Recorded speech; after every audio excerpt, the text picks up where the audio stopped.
સુરતમાં સચિન પોલીસે ગાંજાના જથ્થા સાથે એક ઇસમને ઝડપી પાડ્યો હતો। No drugs in Surat city અભિયાન હેઠળ કાર્યવાહી કરવામાં આવી હતી અને ફૂટપાથ ઉપર જાહેરમાં આરોપી ગાંજાનું વેચાણ કરતો હતો।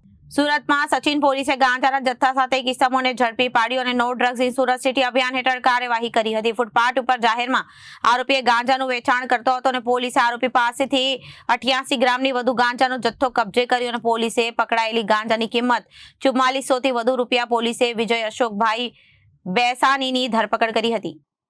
No drugs in Surat city અભિયાન અંતર્ગત સુરત શહેરના માનનીય પોલીસ કમિશનર શ્રી અરુપમસિંહ ગેહલોત સાહેબે આ અસામાજિક પ્રવૃત્તિ એટલે ડ્રગ્સની અસામાજિક પ્રવૃત્તિ સાથે સંકળાયેલા આરોપીઓ વિરુદ્ધમાં એક સ્પેશિયલ ડ્રાઈવનું આયોજન કરવા માટે જરૂરી સૂચના અને માર્ગદર્શન સબોર્ડિનેટ અધિકારી અને કર્મચારીઓને આપેલ હતી।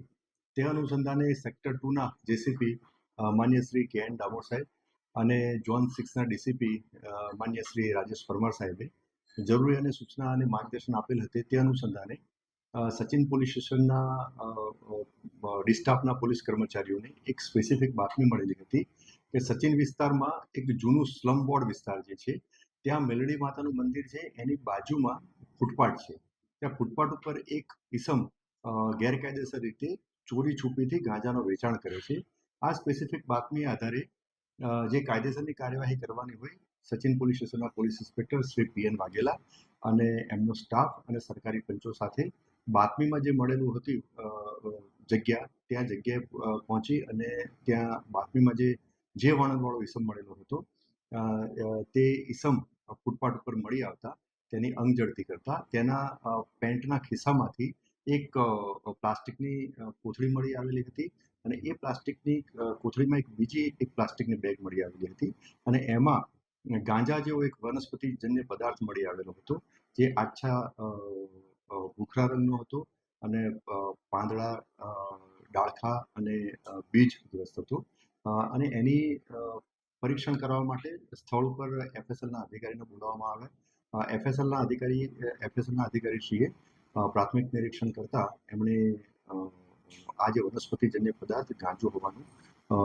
એમને અભિપ્રાય આપ્યો।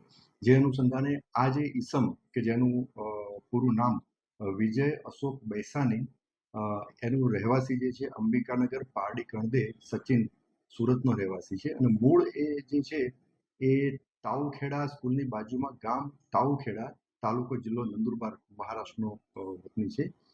આ ઈસમના વિરુદ્ધમાં એનડીપીએસ એક્ટ હેઠળ એક ગુનો રજીસ્ટર કરવામાં આવેલો છે। આ આરોપી વિરુદ્ધમાં હાલની તપાસ દરમિયાન કોઈ અગાઉ ગુના દાખલ થયેલા નથી અને આ આરોપીની અંગ ઝડતીમાં કુલ 88 ગ્રામ ગાંજો કિંમત ₹4400નો મળી આવેલ છે। તે સિવાય એક રોકડ રકમ અને એક મોબાઈલ ફોન પણ મળી આવેલ છે।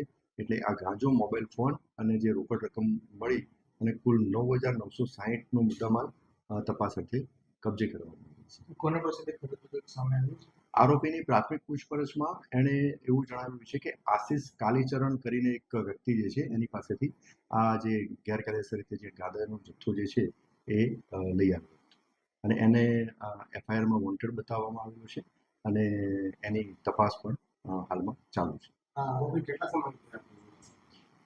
હાલમાં એની પ્રાથમિક પૂછપરછમાં છેલ્લા લગભગ 7 દિવસથી આ આરોપી ગેરકાયદેસર રીતે ગાંજાનો જથ્થો વેચાણ કરતો હતો તેવી માહિતી મળી છે। તેમ છતાં હજુ એની ઊંડાણપૂર્વક પૂછપરછ કરવાની ચાલુ છે અને અન્ય તપાસના મુદ્દાઓ ઉપર પણ તપાસ ચાલુ છે। Bureau report Janadesh news.